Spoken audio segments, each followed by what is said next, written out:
Sarnacki, and you've discovered the Borealis Podcast, where we talk with fascinating people who research, work in, play in, and think about the Maine outdoors. On today's episode, we're sitting down with Bob Duchesne, an expert birder and creator of the Maine Birding Trail, which is a compilation of excellent birding locations throughout the state, available online and as a book.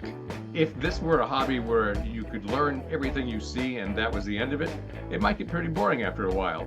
But to be able to identify not only what they are, but where they are and where to find them and where to look and what their secrets are, and eventually what their behaviors are, that continues to be fascinating well into old age. That's just ahead. Production support of Borealis is provided by the Nature Conservancy in Maine and Poland Spring, and listeners like you. Thank you. Bob Duchesne is well known in Maine's birding community, leading educational bird walks and boat rides.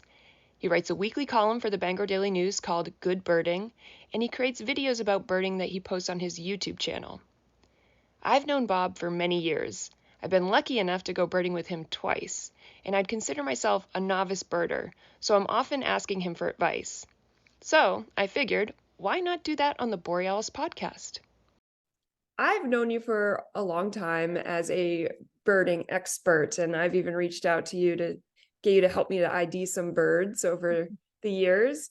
But I actually have never heard your story of how you got into birding in the first place. Oh, that is remarkable. I was in first grade. My father was teaching history in Gorham, New Hampshire. And one spring morning, goldfinches came out of the woods and into the yard. There must have been 100 of them. They were so yellow against that wet grass in a spring morning. And I was standing on my tippy toes to look at them outside the window. And that was it. From there on, I have been interested in birds. Wow, from quite a young age. Oh, first grade. Yeah. And my mother, who's 93, remembers that day. So is it just about how beautiful they are, or what, over the years, I mean, what makes you love it so much and stick with it? And that's changed over the years, like many people, I think. First of all, just being 6 years old and staring at all these bright yellow birds. What else is more yellow than that in nature? You know, that didn't take much to get me interested at that young age. And then I encountered more birds later on, of course, and that got me more interested.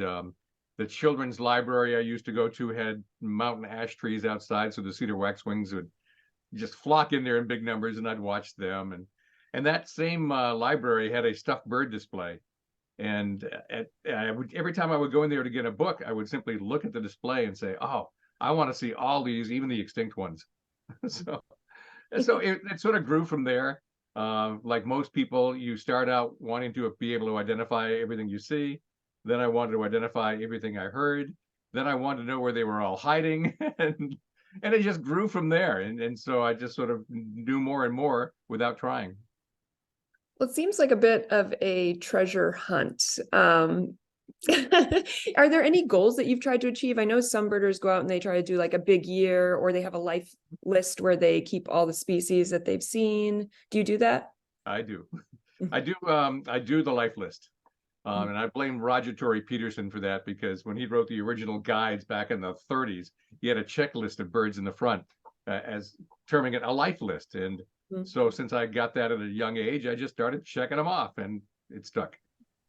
In the birding community, there's often hot topics, issues going on, and you write about them regularly. So I was just curious, is there anything going on these days or recently, any topics you're following that you find really interesting? Oh, yeah. There's the big controversy going on right now about naming birds. And perhaps you've even seen that. But the organization in charge of naming birds in English language in North America is the American Ornithological Society. And they decided recently that it was inappropriate to name birds after people, especially people who may have had a checkered past. And that takes you back to colonial days and slavery and stuff like that. But there's a lot of very nice people who have birds named after them too. And at some point, I think it's been decided, why are we still doing this, naming birds after people? This is a custom that was around 200 years ago, but we still do it. And so there's going to be a big move ahead to rename all the birds, every one of them, good and bad people alike, who have a bird named after them. And there'll be lots of controversy about trying to remake the past or being woke or whatever. But really, why are we naming birds after people? I know in just kind of the scientific world that happens so much. It does. Well, that was the practice. If you discovered it and documented it, you got the credit for it, and you could name it whatever you wanted. Mm-hmm. And it's not just the English names. A lot of the Latin names, the species names, also are named after people. It'll be interesting to see what names they come up with, because these are just, well, so is it right down to the Latin name that they're talking about?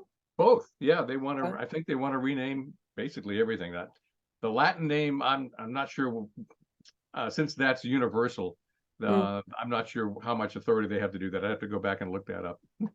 Yeah. So if people are looking to get into birding, names are one of the challenging things. Like learning how to identify so many birds can be daunting, I think, at first, especially if you're an adult trying to get into it and didn't start when you were in first grade. And so I'm curious, do you have any advice for people that want to get into birding, but they feel a little bit intimidated? Absolutely. Make it easy. Start easy. Just do the birds around your house and don't worry about the rest. And I've gotten old enough to remember, okay, how did I ever learn this? Because I'm not necessarily good at it, but it was just piecemeal. I would see what I knew around the house. Then if I saw something I didn't know, I'd identify it and add it to my list. But certainly there's birds in the US right now I couldn't identify, and I'm an expert. So basically start with what you see all the time. Once you get used to those, you start to pick up the additional ones you run into along the way.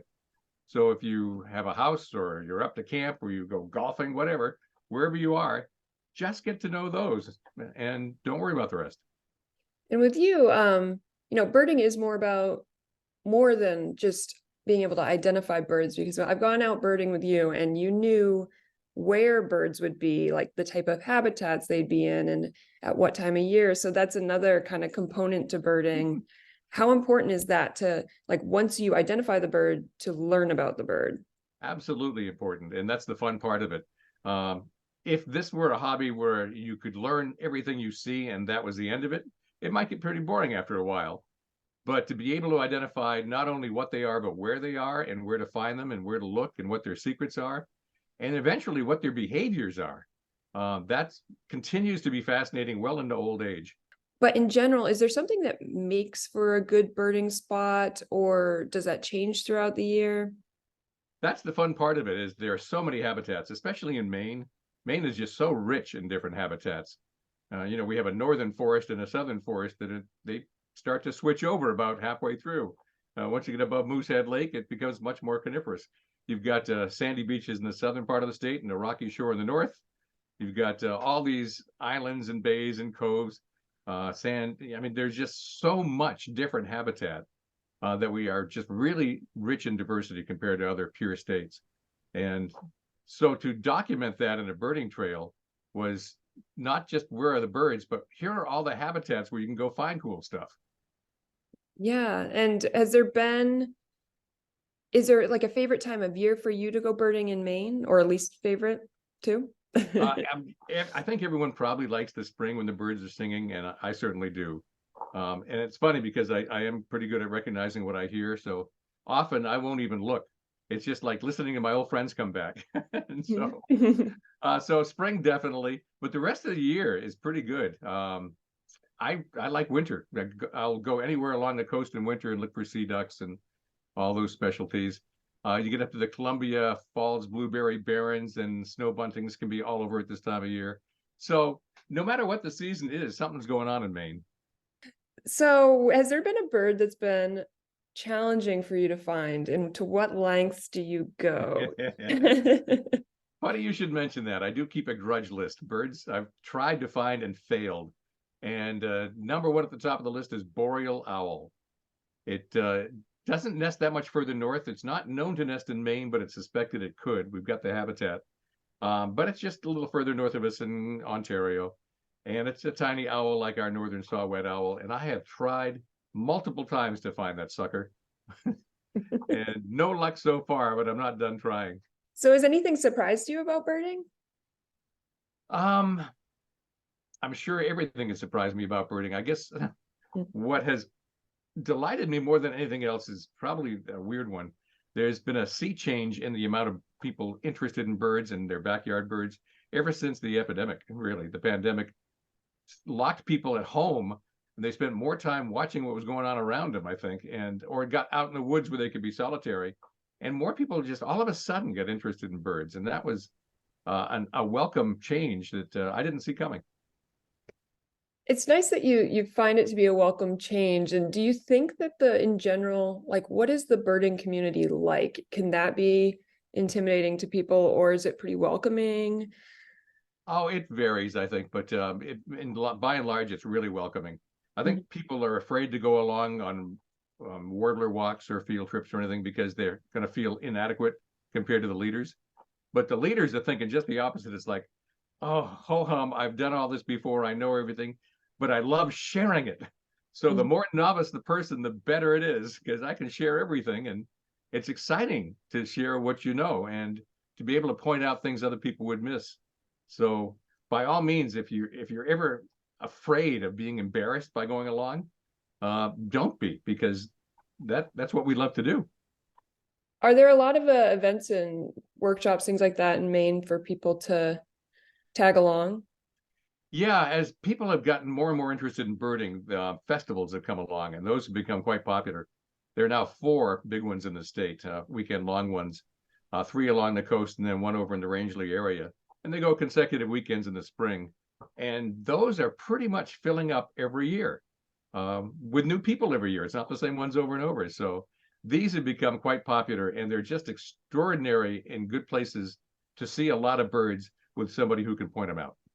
Well, thanks so much for chatting with me. I really appreciate it. And I haven't sent you a bird in a while.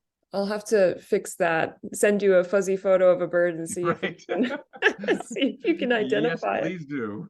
Which is funny, by the way, because identifying birds from a fuzzy photo is really challenging. Yeah. Because and that made me realize how often I'm using other clues besides visual identification to figure out what a bird is. Where's it sitting? What's it doing? I think there has been a time where you're like, well, where were you? What were the trees around you? Because I just like to give you a challenge, Bob. Well, I'm up for it anytime. Awesome. You can watch Bob Duchesne's adventure birding videos, which include a lot of great humor, on his YouTube channel, which is simply his name, Bob Duchesne. Now, the last name's a bit tricky. It's spelled Duchesne. You can also check out his work at mainebirdingtrail.com. I'm Aislinn. Thanks for joining us on the Borealis Podcast.